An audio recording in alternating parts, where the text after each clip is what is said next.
Reactionary. Very reactionary, and I personally don't buy into it. Now, the major criticism of David de Gea in the past, let me say 1.5 seasons, in fact, when he was first dropped from the Spanish national team leading up to now, is his inability to play from the back, and it has translated into people saying he's not a modern-day goalkeeper, and that is costing him. Look, his shot stopping has never been a problem. I think he's a top-class goalkeeper. Okay. But when it comes to the nitty-gritties and the definition of that modern-day goalkeeper, that's where I sort of have a problem with. Because, let me just give you a case in point. Let me start by saying that errors leading to goal as a part of David de Gea's start has been there since his first day at Man United. When he was winning the 4 Manchester United Player of the Seasons, he was making errors leading to goal.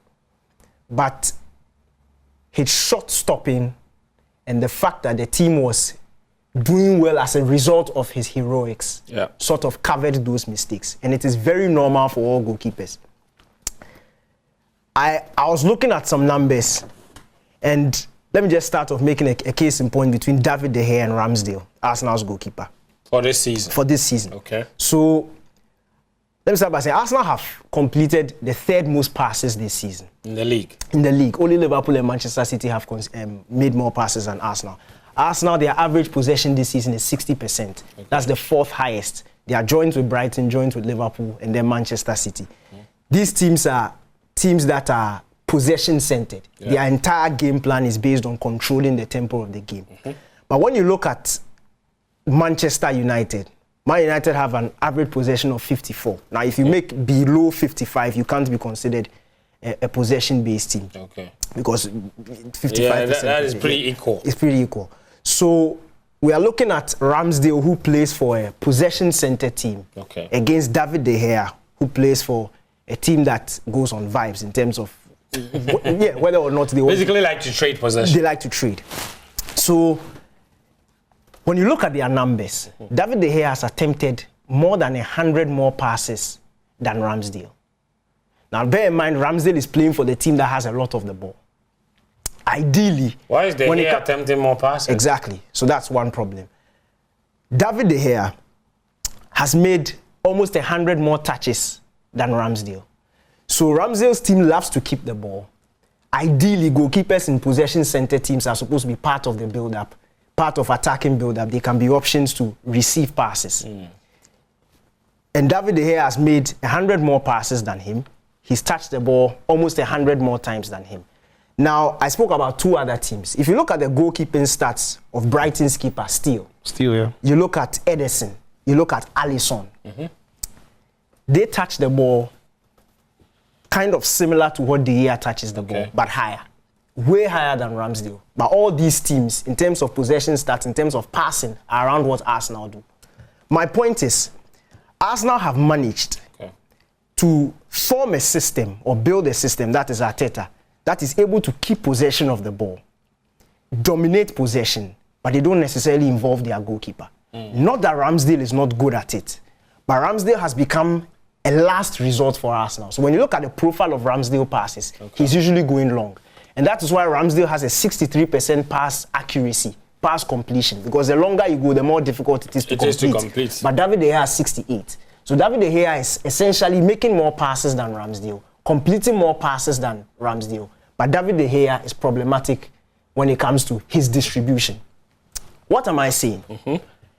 If Manchester United are not dominating possession and they are trading possession, why is it that their goalkeeper is touching the ball as many times as he is? So defenders can't keep up with the pressure. The problem is they back pass. The problem is structurally there's a serious problem.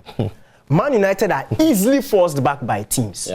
The team is not comfortable in keeping the ball. They are not comfortable in keeping possession, in playing out from the back. So the balls that are falling to David de Gea are under pressure situations. And it's happening frequently.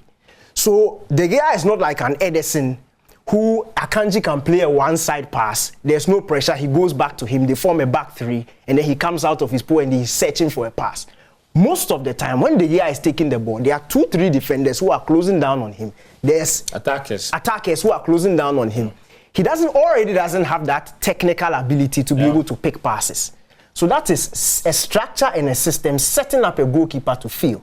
But he's also had brain freeze moments. No, so when he sees them coming like that, he's afraid. So he panics. But my point is, even though Arsenal have a goalkeeper that can play from the back, they've managed to fix that system that secludes him from doing that, excludes him from doing that. So Zinchenko, Ben White, Gabriel, Saliba, very comfortable in possession. They don't need to go back to the goalkeeper. Even when they are under pressure, they can play within themselves. It is only when it is up to the limit that they go back to their goalkeeper Ramsdale. So that's my problem. David de Gea can still be functional for Manchester United if a system is put in place to exclude him.